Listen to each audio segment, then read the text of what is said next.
They are windows into the secrets of the past. Ceramics are often used as a gauge of human civilization. How sophisticated is a culture can often be told when seen from the sophistication of its pottery. They reveal details of a time and place the way no other artifact can. The ancient Maya pieces have many, many secrets. There are many more questions than there are answers. They were some of the most valuable treasures of their time. Only occasionally would a few pieces of porcelain come to the shores, and then it was treated as this extraordinary precious substance. They really had seen nothing like it before. But the secrets do not reveal themselves. They need to be unlocked. When you know their secrets, they become much more interesting.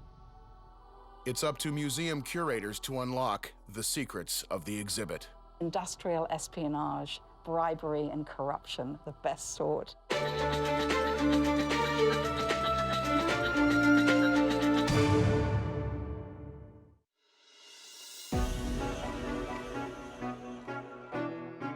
This beautiful painted plate dates back to the ancient Maya civilization in Guatemala in the 1st century AD. It was considered a nice piece of Maya pottery until the hieroglyphics surrounding the rim were deciphered. Only then did it come alive with meaning.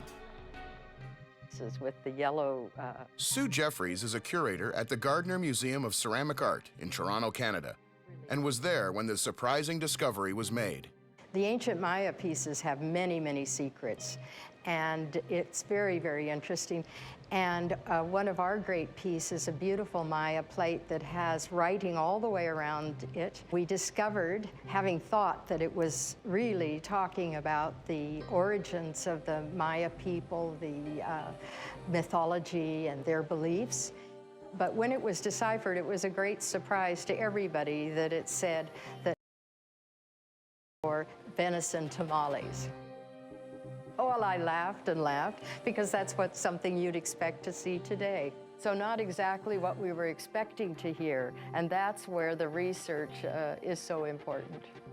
After the discovery about what the Maya hieroglyphs were telling us, of course, that opens a whole new area of discovery. And there are other pieces in the collection where you see figures on the vases handing tamales to important royal visitors. So that once you uncover one secret, it just leads to a desire to know more about these pieces, and then you discover more and more secrets. There are many more questions than there are answers. Such is the power of ceramics, one of the oldest known forms of art and human record. Since the clay in each object is unique to the place it was made, scientists can determine where it is from. Because the decoration on each object reflects the culture that created it, we learn about the society that lived on that soil. Therefore, each piece of pottery acts as a fingerprint of a particular time and place. It's up to the archaeologist or researcher to unlock the clues hidden within each object. And the fact that most ceramics have survived the ages grants them special status in the eyes of historians. Ceramics seems to be sort of halfway between life and art in many, many eras. And it's very reflective of what people believed, and it tells us what they wore, how they looked, whether they tattooed their bodies, what kind of rituals they used, what kind of dancing they did, hierarchies, language. There's so many stories on each piece of ceramics, and they become absolutely vital to archaeologists.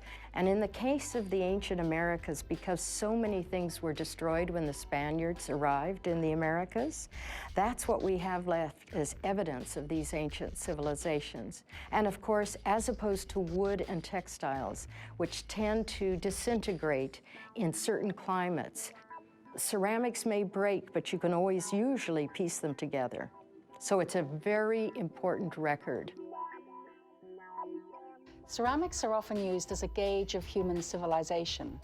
If you think of archaeologists, when they look at, for example, ancient man, when they have a look at Neolithic man when they first begin to bring together fire and clay and make early pottery. It's fairly crude, but it's wonderful that they're doing it. First of all, they can use these things to cook with and also store things. So it's a really key moment of technology in human development. And then as things go on, clay is in fact used in many different ways. The ancient Sumerians used clay tablets as a way to mark their first writing. So all our early writing is recorded in pottery. From there on, we go from step to step, from the development of glazes, the development of colors. Things become increasingly sophisticated as society becomes sophisticated. And it's a wonderful way of being able to look at things. How sophisticated is a culture can often be told and seen from the sophistication of its pottery. Perhaps that says a lot about us today, doesn't it? When you think of, I don't know, plastic now and aluminium foil being used instead of ceramics. I wonder what people in the future will think of us. What is certain is the ceramic discovery happened independently in different parts of the world. The first evidence of fired clay is this small female figure found in the former Czechoslovakia, dating back approximately 25,000 years. Her discovery is astonishing in that it predates the first ceramic pots found by about 14,000 years. The origins of ceramics are difficult because with every new excavation, the evidence is always changing.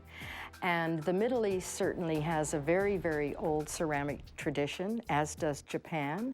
And in our collections, our oldest pieces are about 3000 BC from Ecuador. Many people think that they lined a basket with clay and then left it too close to the fire. It fired and vitrified and then could hold water. That's one of the beliefs for the origins of clay. Clay is a special kind of earth found all over the world. It's easily worked when moist, can be hardened with exposure to heat, and made waterproof with the addition of glaze. There are many different types of clay, and the way we talk about clay in the Gardner really is low-fired and high-fired. The low-fired clay is generally called earthenware, and it will only fire up to a certain temperature and then it will melt. And then we have high-fired clays like porcelains and stonewares, and they will fire to a much higher temperature, and then there's everything in between. Clay actually varies by the geology of the area that it's taken from. So there'll be trace elements of minerals that can color the clay and can do all sorts of different things in the firing. Clay is unique in that it has such a wonderful viscous nature. It's so tactile. Clay is very plastic. It remembers what you tell it with your hands, but yet it is easily manipulated in a way that wood and stone is not. It can be changed, it can respond, it can tell you things. Every artist I've ever talked to tells me how much they learn from the clay itself. Clay is constantly in a state of flux. What I loved when I first encountered clay was the extreme plasticity of the material. With a drawing, one's used to using an eraser to rub out mistakes, and with clay, you just need to run your thumb over the area, and you've got a blank sheet of clay again, and you can rework it. And also the touch, the sensation of working with a soft, sort of squidgy, doughy substance is pleasurable. There's a sort of massage involved in the work with clay. Every tool, whether it be fingers or bits of wood or metal, that you bring to bear on the material create a totally different surface texture. And the immediacy of the jest and the nervous energy is translated into the material very directly. But clay hasn't changed over the centuries. That's what's interesting. We may buy our clay instead of mining it ourselves, and we may have electricity for our wheels, but in terms of actual techniques and the material, they are much as they've always been. And the chemical makeup of fired clay is an invaluable research tool because it acts like a snapshot of a time and place, which means a single piece of broken pottery can open up a world of hidden secrets. Siobhan Boyd is an archaeologist who specializes in the ancient Americas. This little piece I have, probably from Mexico, is broken, and because it's broken, we can learn more scientifically about it. Often the clay is mixed with something called temper, and if it's from a shell source, we can determine maybe what shell was used and therefore where it came from. And something like that would be important for pieces that weren't excavated by archaeologists. By looking at the different contents of it, we can determine where that piece came from. We can figure out when somebody was buried, if a piece of ceramic was buried with them, by doing a thermoluminescence testing technique, where we take a little portion of the ceramic and we're able to tell the last time it was fired. Over time, everything, like from a crystalline form, like ceramics, absorbs radiation. And the longer it is exposed to that radiation, the more that it has. Now, when you fire something or when you cook it in a kiln, it sort of resets that absorption to zero, sort of starts it from the beginning again. So by using thermoluminescence, when you take a piece of the ceramics and you put it in this machine, which then tells you how much radiation is in that piece, you can sort of go backwards and figure out when the last time it was fired. You only need a small amount, but you have to remove part of that ceramic and then sort of reset it and see how much energy it emits, and that's the way you can tell how old an object is. And then if we find other ceramics that fit that same style or the same shape or the same color, we know that those pieces are within that same time period, and therefore we can then use the ceramics we do find to be able to date a burial or date the time period where a temple was built. What's particularly special about the Gardner Museum is its specialty in itself, in that it is a museum devoted only to ceramics. And there are very few of these museums in the world. Founded over 20 years ago on the passion of Toronto philanthropists George and Helen Gardner, who collected ceramics, the Gardner Museum has been described as a jewel box of ceramic treasures. Within these walls, there are many secrets to uncover amongst its collection of ancient pots and decorative porcelain. The philosophy behind the Gardner collection is very interesting because it's based on a private collection, and a private collection which is in fact very idiosyncratic. When they were collecting ceramics, they decided not to try and make a collection which looked at ceramics from the beginning of time till now, with sort of a little piece representing every different age and every different civilization. Instead, they focused on great moments of ceramic art. It reflects the tastes and passions of the collectors, but it also reflects great moments of ceramic history, and in particular, great moments of ceramic technology and the development of technology. And so, in essence, what the Gardner Museum is a collection of collections. It has many different, very specific areas that have been collected in depth. From early civilizations through to modern times, there are many interesting and revealing secrets to learn by investigating ceramic art through the ages. When we return, we reveal more secrets of the ancient American potters. And we go behind the scenes at the Gardner to witness the detective work involved in ceramic restoration and conservation.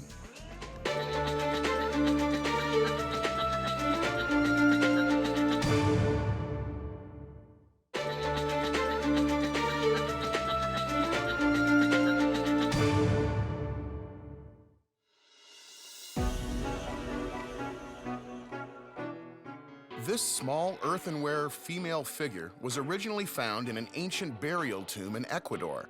She's approximately 2,000 years old. To scientists, she is a time machine, a window revealing the history, culture, and rituals of an ancient civilization. As is nearly every item in the Gardner Museum in Toronto, Canada, a showcase for the world of ceramic arts. But the museum is also in the business of restoration and conservation, and it's here, beneath the exhibit floors, where the most intriguing work happens. It's very much a process, conservation. The first thing you would have to do would be sort of put on your detective hat. How old is it? Where did it come from? And what kind of materials it's actually built out of? What sort of things are you seeing that are disturbing the piece? So quite often you'll say, what's wrong with the feel of this? Why does it have a tinny sort of ring to it if you touch it? That can talk to you about previous repairs, damage, things like that. It's wonderful. I mean, there is a dialogue between the patient and the doctor. And science steps in not only to help reveal the origins of a ceramic object, but also to help determine its authenticity. Fakes and forgeries are an occurrence, and it's a problem that can happen. And people that are usually responsible for doing that is people who are trying to sell them as being the real pieces. And this piece I'm holding here is from our education collection. It's from Colima, Mexico, so it's from a region where a lot of our West Mexican pieces are from. And this is a double-headed dog effigy vessel, and it's supposed to represent a dog you find in Mexico, maybe a Chihuahua, or another type called Xoloitzcuintli, which is a hairless dog that was often represented in ancient ceramics. And this is a reproduction, so it's not passed off as a fake. It wasn't sold to us as being a genuine piece, but it was made to look like some of our pieces. And this is similar in the way that some fakes and forgeries would be made. If you look at the little black marks on this piece, in the past, people just thought it was a decoration, it was black paint or something. But recently, they've noted that the black speckles on our West Mexican pieces are actually manganese oxides, which leaches into the ceramics from being buried underneath the ground for a long period of time. On fakes or forgeries or copies, it's actually paint. So just by looking not too deeply into the piece, but looking at them under a microscope, you can tell right away if a piece has had the black dots added to it. Sometimes they even take real pieces and think by adding the black dots, then people would buy them even more regularly. Science has been important in looking at the Maya culture. We have a lot of cylindrical shaped vessels, which we call cacao vessels, and cacao is chocolate or cocoa. We actually get the English word cocoa from the Yucatec Mayan word, which is cacao. These pieces have hieroglyphic writing around the top rim and say things like, this vessel was used to serve cacao. Now, people over the years don't always necessarily believe everything you read.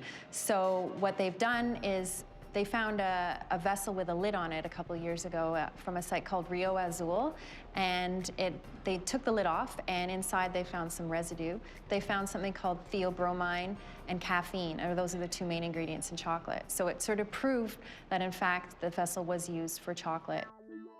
Archaeologists use ceramic innovations to gauge the complexity of the civilization in question. A closer look at select objects of the ancient Americas reveals a technically sophisticated use of clay. These are our oldest pieces we have in the museum, and we can learn a lot about the technology that these people use to make their pieces based on their ceramics. It's pretty sophisticated. Some interesting things to learn about some of these pieces in our exhibit is the ones from the Maya area that perhaps have something we call Maya blue on them. It's a specific color. For years, scientists couldn't figure out how they made this blue color. They tried to reproduce it. They would get the right color, but it would fade over the years. Whereas you look at some of our pieces, and they're about 1,500 years old, and they still have that bright blue color. So I think it took them about 50 years to figure out how Maya blue was made. And it's a combination of a plant extract from indigo mixed with a fine white clay and then heated various times in order to make that color permanent. If you were to look at our West Mexican pieces, some of them have a high gloss on them, and we call those burnished wares.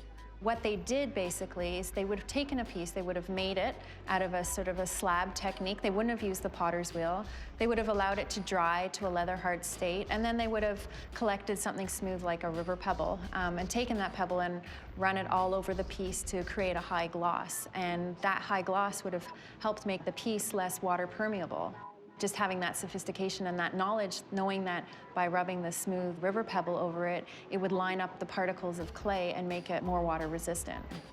I find it amazing, especially if you're excavating somewhere and you're pulling something out of the ground that hasn't been looked at or seen in 2,000 years, and they still maintain that high gloss, or maybe they have a very bright color on them.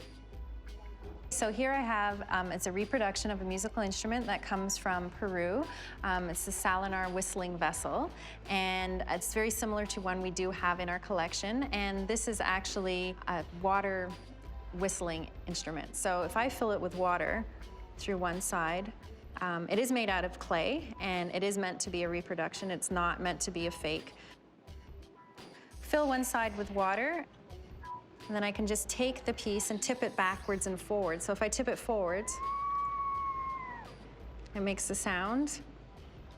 And we think that it was probably used to imitate the sound of an animal. I can change the sound. And again, maybe crickets or frogs. And maybe it's supposed to imitate the animal that it represents here. There's also holes in the cheeks and the ears and the chin. If we cover those and we tip it forward, again, it changes the sound. So this could have been like something to help them with hunting, to call an animal, or it could have been used for some kind of ritual or celebration, some kind of purpose like that. We don't know for sure, but this is a mold-made piece, just like the piece we do have in our collection, which dates to about 2,500 years ago. Many objects in this museum are mysteries to be solved. For example, the history of this 2,000-year-old earthenware figure is largely unknown. So it's Wilson's job to play detective and see what clues this ancient Ecuadorian lady can reveal in order to learn more about her. Now, this particular piece that I'm looking at has 2 holes at the collarbones just under the necklace. And those are very interesting. Sometimes, in the case of ancient American pieces, holes were drilled to kill the spirit of the pot before they were put in a tomb. You're not going to start filling this hole. It's part of the story of the piece. It's something interesting about it. You know, she had multiple strands of necklaces. She had a fabulous nose ring. She was wearing a turban, a lady's turban that almost looks like a helmet-like thing. She would have been very brightly colored in sort of an orangey ochre, a yellow, and a green red that shows up as like traces of pink. The feet had fallen off. They've been repaired or put together for sale. And you can see additional chipping on the bottom, around the foot, material loss. Replacing it with some sort of material is not going to look that great.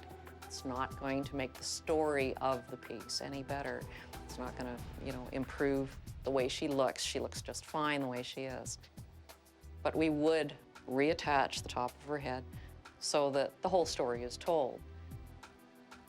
This piece has been very carefully preserved in a tomb for almost 2,000 years and has been passed through a lot of fingers in the last 50. And from what I can see, somebody obviously found the pieces and put it together probably in the last half of the 20th century, because I can tell that from the glues that were used. But in a tomb, the various media, the material of the tomb, even if it was originally a cavity, could have shifted due to earthquake, due to tomb looting, anything like that. And so things coming out of them quite often were in pieces. But of course, the local people, being very canny, usually do put them together. And I have seen pieces mismatched with, you know, different handles put on various pieces just to effect a sale. If I want to show you with this knife, here's the original, and here is glue. And you can see that it looks just like carpenter's glue. It's all over the place.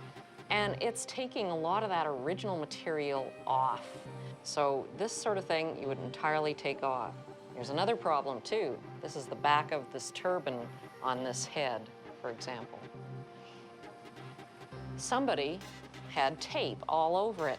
And you want to get rid of all of the adhesive carrier that was here. It's not only does it saturate the surface there and make this awful tape line, but it is just not a great thing to have those kind of chemicals, it's 20th century chemicals, on the surface of this piece doing anything like that. We largely will be removing this. I've chosen to use acetone. And if I do this very carefully, look how that saturates the piece. You can see that little cloud that is evaporating out very quickly because acetone is very volatile, very quick to evaporate. And I'm getting quite a bit of stuff off on my stick. There, I'll blow on it. I'm getting rid of a lot of this adhesive and hopefully minimizing how much is retreating into the actual object. Let's see if I can get a nice piece here. And you see, it'll probably be a full day before it entirely dries off to look, say, like this area here. But there is ongoing debate on how an item should be restored in order to best present its story to the public. It's very rare to find a piece in such great condition when you pull it out of the ground. Usually, as an archaeologist, I'm used to finding pieces in fragments, and then if there's a significant story behind that piece, then they'll be restored to what they might have looked like. Nowadays, people are sort of looking at restoring the piece but not adding to it, whereas in the past, I know it was sort of like to make it look new again, fill in those blank places, sort of continue the picture that is painted on it. Nowadays, I think people are sort of pulling away from that because they don't want to give the audience a false impression of what the piece actually is, because they might be off, they might be wrong. When you look at a piece, you really sort of have to justify what you're going to do with it. There should be a good reason to actually complete pieces that are missing so that the piece is respected, so that the original is seen the way it should. And just as different civilizations evolved, so did the art of ceramics. Next, we cross oceans and move up in time to explore the secrets behind the technical innovations that changed the face of the art form and led to a ceramics revolution in Europe. And if you like, it's the equivalent of finding the secret of plastic today. But despite all best intentions, the secret got out. And it happened because of industrial espionage, bribery, and corruption of the best sort.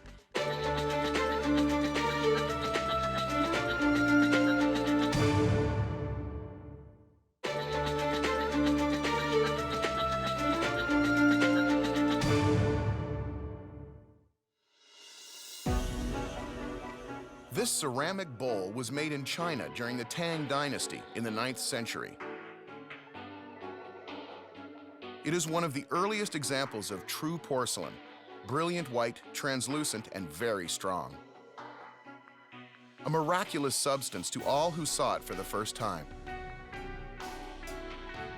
The invention of hard paste porcelain is China's greatest contribution to world ceramics. But it would be almost 900 years before the Europeans learned the secret of China clay. This porcelain represents a fingerprint of a time and place, a window into the history, culture, and rituals of civilizations gone by. And it's the role of the Gardner Museum in Toronto, Canada, to unlock the secrets inside these objects and share them with us. Curator Meredith Chilton specializes in European ceramics from the time of the Italian Renaissance through to the 19th century. One of the most important developments in ceramic history was the first introduction of porcelain, which happened in China in about the 8th or 9th century AD. And why this is important is it's a brand new material that could hold boiling water without cracking or breaking. And so you have a parallel development in the use of tea, hot boiling tea, in teapots and little teacups with the development of porcelain itself. By the 17th and 18th centuries, large amounts of porcelain objects were being imported into Europe from China by Portuguese, British, and Dutch traders. It was deemed so precious, so valuable, it was called white gold. But European attempts to reproduce it would remain elusive for more than a century. Porcelain was really treasured by Europeans because it was rare and precious when it first hit Europe. I think you have to imagine, for example, in the Elizabethan period in England, when there was very little trade with the Far East, only occasionally would a few pieces of porcelain come to the shores, and then it was treated as this extraordinary precious substance. They really had seen nothing like it before. It was translucent, it was brilliantly white, often it was painted with exquisite underglaze blues. Consequently, Europeans were very interested in developing their own porcelains because it was a radical new material. It was the plastic, if you like, of the age. And they didn't know how to make it. And they struggled to try and make this material without knowing what its ingredients were. In the late 14th century, a new type of white tin-glazed earthenware, known as maiolica, appeared in Italy. Originally an Islamic invention, it was an attempt to imitate the pure white shine of porcelain. This technique of tin glazed ceramics was really created because they wanted to imitate. They had seen Chinese porcelain and they couldn't produce it. And they wanted that white background, which gives you such a beautiful canvas for painting. Maiolica pottery reached its height during the Italian Renaissance in the 15th and 16th centuries and reflected a bold new artistic style. At the same time that Columbus was discovering the New World, really great things were happening in Italy in the world of ceramic history. Their color technology was just exploding. From very simple origins of using lead glazes tinted with a few colors, they were then suddenly able to control and use colors of yellow, of orange, even of reds, which are very difficult, of beautiful blues and greens. And they used these colors on the pottery surfaces almost as if they were canvases to create beautiful pieces of painting on dishes. The Renaissance ceramic decorator or painter was really one of the most skilled ever in the history of ceramics. I mean, they could really paint on this very difficult surface because the tin glaze tends to absorb, rather like blotting paper, the colors, and they can diffuse. So to get a crisp line, to get a really beautiful picture was very, very difficult. What's also very special about this pottery is that it has not faded at all. The colors that you see on Italian Renaissance maiolica are exactly the same as they were when they first came out of the kiln in the 16th century. And this is because the artists used metallic oxides, which they painted onto the surface of the glaze, and the oxides and the glaze were then fused together during the firing process. And they cannot now be separated, and they cannot fade at all. So you're seeing original, brilliant color. A convincing imitation of Chinese porcelain, known as soft paste porcelain, was developed in the Medici court in Florence in the late 16th century. But it would be another century before the secret to true hard paste porcelain was discovered and manufactured. Here we are in the Mayan gallery at the Gardner Museum, and this porcelain represents the earliest hard paste porcelain made in Europe, a great moment in the history of ceramics. This prestigious honor belongs to the Germans. It happened at Meissen in Saxony and was to have a profound effect on the entire European ceramic industry. The secret of Chinese hard paste porcelain, or true porcelain, was cracked in Europe in the year 1709 by a young man called Johann Friedrich Böttger. And he's a fascinating character because he was an alchemist who was set to the task of finding the secret of making gold. He never found out how to make gold, but he did find out how to make porcelain. The first person to get their hands on this secret was, in fact, Böttger's patron. His name was Augustus the Strong, and he was Elector of Saxony and the King of Poland. Augustus the Strong imprisoned Böttger in a tower on the banks of the River Elbe and told him he had to make porcelain. And when porcelain was discovered, he founded the Meissen factory in 1710. This is the first factory in Europe making hard paste porcelain. And we're sitting here now in the gallery at the Gardner Museum showing Meissen porcelain. Some of the very, very early pieces from the production of the factory are here, and right up to their great moments of glory in the 1730s and 40s, when they were making brilliant colored grounds, like the yellow grounds, so well known from this museum and others, that ravished the whole of Europe. But it should be of no surprise that the mystery of porcelain production became Europe's worst-kept secret. When there's a will, there's a way, and it didn't take long for another enterprising official to establish his own porcelain factory. Augustus the Strong considered the discovery of porcelain so important that he established the Meissen factory in an impregnable, inaccessible, craggy rock in a castle. He wanted to guard the secret. And if you like, it's the equivalent of finding the secret of plastic today. This was something remarkable. But despite all his best intentions, the secret got out. And it happened because of industrial espionage, bribery, and corruption, the best sort. The Viennese ambassador was involved in this, and he lured with the promise of untold riches important workers from the Meissen factory to come to Vienna, which they did in 1719.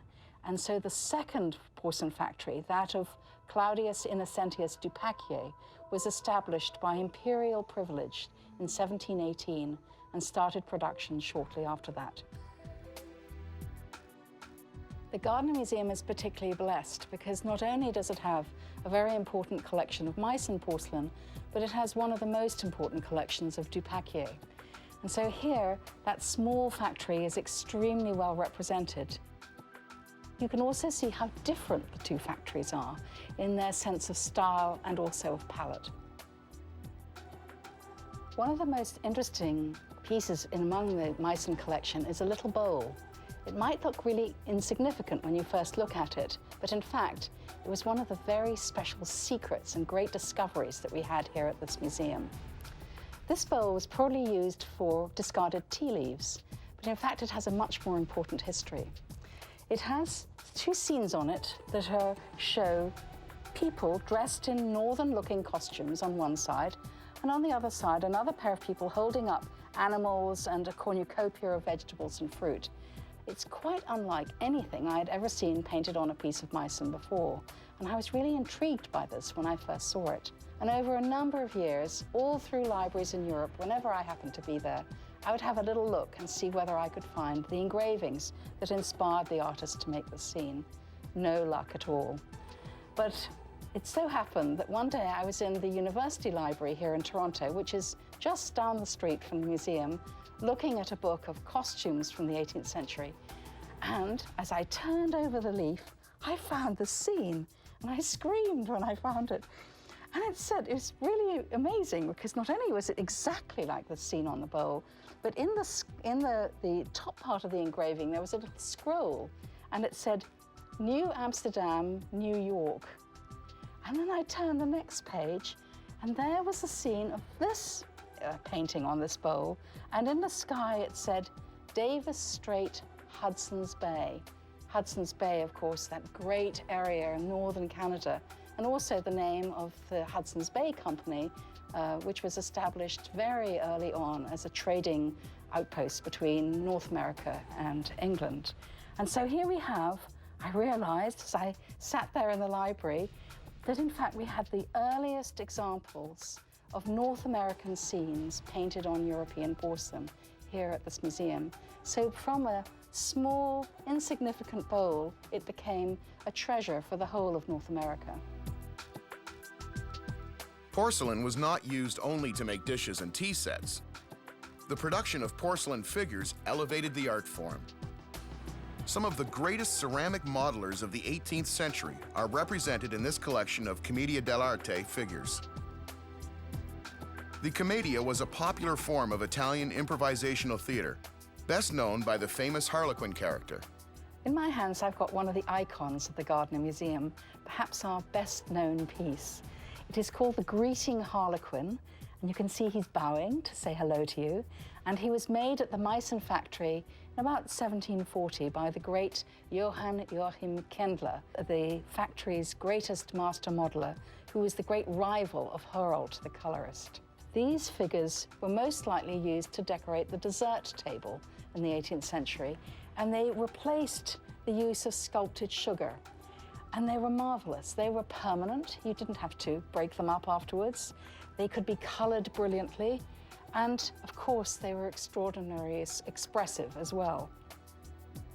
Primarily decoration, these whimsical porcelain figures also acted like a mirror of 18th century societal mores in a humorous, often scandalous way. These small porcelain sculptures may not look very important, but in fact, when you know their secrets, they become much more interesting, especially when we can interpret their costumes and their gestures. Here you have a pair of figures also made at Meissen, also by Kendler, and you can see a harlequin here and a woman on the other side. Well, they look as if they're having fun, and they are, but I'm going to interpret their gestures. And it was only through research that we found, in fact, the language of gesture as well as the language of costume, which in a way cracked the secret of these porcelain sculptures so that we could understand them now as they had been understood in the 18th century. So here you have Harlequin, And you can see that he has his hand placed on the hat, which is resting on the lady's knee. Well, in the 18th century, the knee was an area that you just did not touch, especially if you were a man. In fact, you never showed it. You might be more likely to show your bosom, but never your knee. And so this is a very overt and sexual gesture, in fact, when he's putting his hand out, maybe on a hat, but it's still on her knee. And what else is he doing? He's showing her a sausage. Well, I don't need to go into that. It's very explicit, and she is not exactly saying no. You can see that she is flirtatiously holding out her hand as if to take off his mask and reveal him for the scoundrel that he is. And she's also going to slap him with her slapstick as if to say, get off with you. So you can see naughty tricks are taking place in this one. To the people seeing this at the table, this might remind them of a performance of the Commedia dell'arte that had just taken place before dinner. It might also get them talking about perhaps a little scandal that was occurring at the time. Certainly it would make them smile, and it was a good little sexual joke. Porcelain was really the purview of princes in the 18th century. It was considered so special and so precious that many princes had their own private porcelain factories. It was, in a way, an expression of the age itself. Now, this changes in the 19th century because porcelain is now becoming wanted and really sought after by the middle classes. And in order to do this, new bodies are developed, like bone china, which are much easier to produce, they've been mass-produced, and they're less expensive. And as we move forward into the 20th century, porcelain and bone china are both being made, both for functional use, but also they're transformed by contemporary artists into really wonderful, new and creative ideas. In the same way, an earthenware pot can reveal secrets about the culture and rituals of an ancient civilization, or an 18th century porcelain figure is able to reflect the politics of the day. This massive clay relief sculpture tells a detailed story about more modern events. This battle is a drama. It's a fabulous epic story, full of rich anecdote and detail. So my idea was to tell the story in sculpted pictures.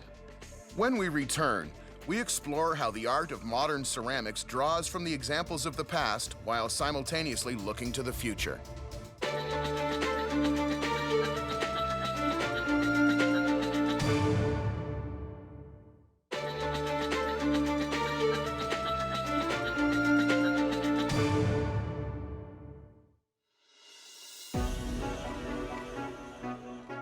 These ceramic sculptures were created in 1956. But they were made to look a bit like these, which were crafted in Italy sometime in the 1600s. But if you look closely, you will see something else. In the negative space between the containers, there is an outline of a girl and a boy facing each other. Modern artists continue to push the envelope of this medium. That's one way ceramics reflect the culture of our time. You can find many leading contemporary pieces at the Gardner Museum, which showcases great movements in the history of ceramics.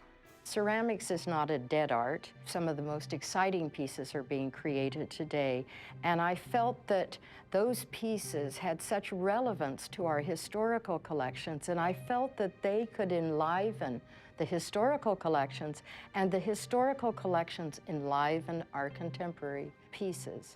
And normally contemporary is seen in a museum or a gallery on its own, and I wanted it to be integrated as part of a ceramic continuum. So contemporary artists are very aware of ceramic history, and they often draw on it in very funny ways. Because it is an art form where earth is made into art, ceramics are a perfect snapshot of time, place, and culture. That has made them extremely useful to archaeologists. And it continues to make the medium popular with ceramic artists today. Contemporary art can be divided into three categories: sculptural, functional, and conceptual. But that also can be misleading because you can see beautiful pieces such as the Steve Heinemann double black bowl, which is theoretically functional because it is a bowl, but it's very, very sculptural in intent and is conceptual. Contemporary artists like to challenge the limitations of clay, both technically and philosophically. This means our culture and technology is reflected in the work of modern artists.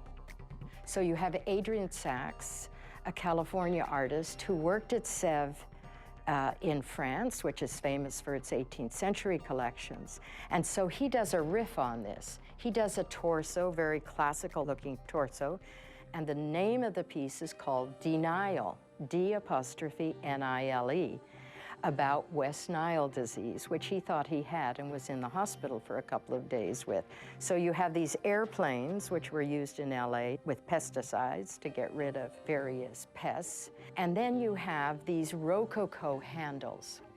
And they're faux Rococo and faux silver, in other words, fake, and very exuberant and fun. But of course, Adrian took that right from his time at Sèvres, and with a sort of California a twist to it. And we have an artist named Karen Dahl who made these trompe-l'oeil pieces that look exactly like something else. You can find trompe-l'oeil examples in the 18th century. So everyone, they think that the playing cards are real, they think the string is real, they think the piece of wood is real, but it is all clay. Basic materials haven't changed that much since people started making things out of clay. But the types of objects being made has changed a lot, especially in the last half of the 20th century. The big push for modern and contemporary ceramics was certainly the beginning of this century. And then after the Second World War in North America and the US, there was a real rethinking about ceramics. And there was this sort of explosion of new ideas. Some of the most important ceramic artists of the 20th century are represented in the Gardner's Contemporary Gallery. A major figure of this movement was a sculptor named Peter Voulkos, who in the 50s started an influential ceramics program at the Otis Institute in Los Angeles. Peter Voulkos is an American ceramic artist who is very, very highly regarded, and he led a movement that was based on abstract expressionist painting, an idea that you could take something like a vessel and all of a sudden have it explode and have no functional form. He was a beautiful potter, made absolutely exquisite things, but that wasn't enough for him. He wanted to take ceramics into another realm. He started making what are called big stacks of clay, again based on a rather conventional form, but with an explosion of gouging and ripping and cutting out. And these exciting forms meant a great deal to other artists who were working with him, such as John Mason and Paul Soldner, and created an atmosphere that led people to think that they could reinterpret ceramics. Funk art was another exciting period in ceramic history. There were these marvelous ceramic artists like Bob Arneson, Marilyn Levine, David Gilhooly. They were disturbed by the kind of honor that was given to the beautiful Chinese ceramic vase. They found that uninteresting, and they wanted to kind of poke fun at it. And they wanted people to reconsider the position of clay, that it could do something else. And so they set out on this mission to reinvigorate clay, and it had a parallel with the pop art movement. In addition to these iconic examples of contemporary ceramics, the Gardner showcases different artists who continue to push the ceramic envelope today. One area of ceramics that's very interesting at the moment is sculptural pieces, and we invited Paul Day to bring his Battle of Britain exhibition over to Toronto. Paul Day is an English artist who is known for his massive high-relief sculptures fully formed in terracotta clay. The tradition of high relief and low relief is ancient, but its ability to convey a sense of humanity is timeless. Day reflects modern urban life in his sculptures.